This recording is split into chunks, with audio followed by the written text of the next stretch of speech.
Hello and welcome to the Daily WIP, where we discover that everyone is becoming a media company. On the show today we talk to Adele with a background in marketing about being authentic. Adele, being authentic, being honest, putting your heart in your sleeve in business. Specifically in marketing, why do you think it's so important nowadays? Because you'll get found out if you're not.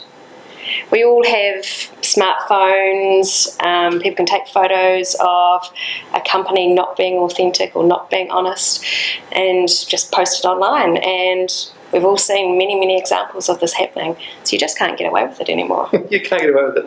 And what about the companies that are still trying to do advertising, like they're still trying to say a message to people and put it out there, but not really be very authentic, not be very honest, and not, it doesn't feel like them, it just feels like a message and some graphics and some cool stuff.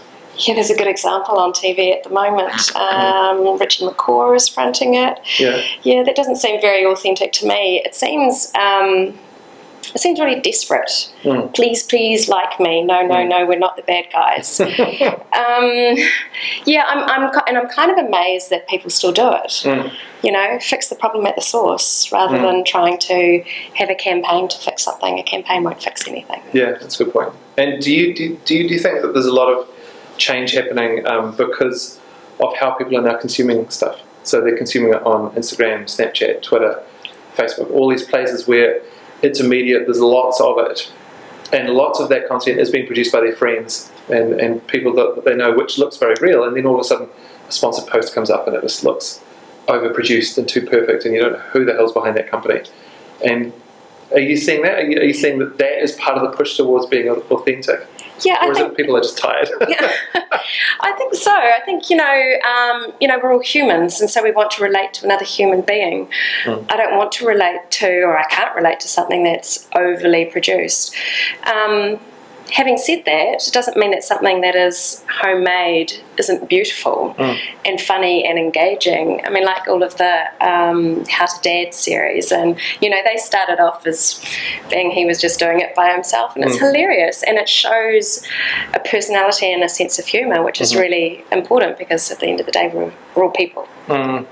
So it's because part of it, the way I view it, is that it's becoming so important now because we're just getting so exhausted by how it has not been for so many decades. Advertising became big in like 50s or 60s, and then we're just tired now. We're just tired of advertising. Yes. And now we're like, will you just talk to me, please? you as the person who runs that company or someone who works there, will you just talk to me? Yeah. Tell me what's up, and not just tell me these slogans and stuff. Yeah, and something that's been beautifully copywritten at an agency that doesn't actually, while that might sound really lovely, it's not actually meaningful.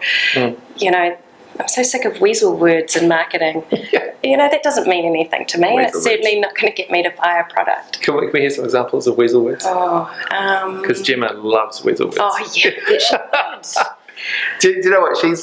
She hates them, but she's also sometimes the worst perpetrator of weasel words. Just sometimes. It'll just be ingrained. She might be able to help pops it. out. Yeah. So is it words like what's the words I'm thinking of? Synergy. Yeah, and going forward, and it was a classic one. Going forward, it's terrible. I was in an HR workshop with a previous job, and these HR consultants, oh my God, it was hilarious. They wanted to invite me to learn a lesson, and I was making notes of them because they were priceless. Move forward. Yeah, at the end of the day, we just need to synergize. Otherwise, what are we here for? We also talk a lot here about everyone's becoming a media company, in the sense that they have to broadcast themselves all the time, otherwise people will forget about them because the world's so noisy. What is your view on that? I think it's great. It's another way of speaking directly to your audience, and speaking to people who you might have annoyed, or you're trying to develop a relationship with them. And again, you can't do that company to person. It has to be person to person, right?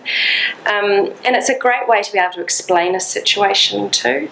And it's in that way, that very human way, and very authentic way, that can't be done with a brochure or a full-page ad or on a billboard, but it's a personal, you see somebody's how they actually talk and their mannerisms, and that's really important, I think. Well, you were saying earlier that this company, that they were explaining a message, and instead of doing it in writing, they did it on video, and that it just became so much more authentic.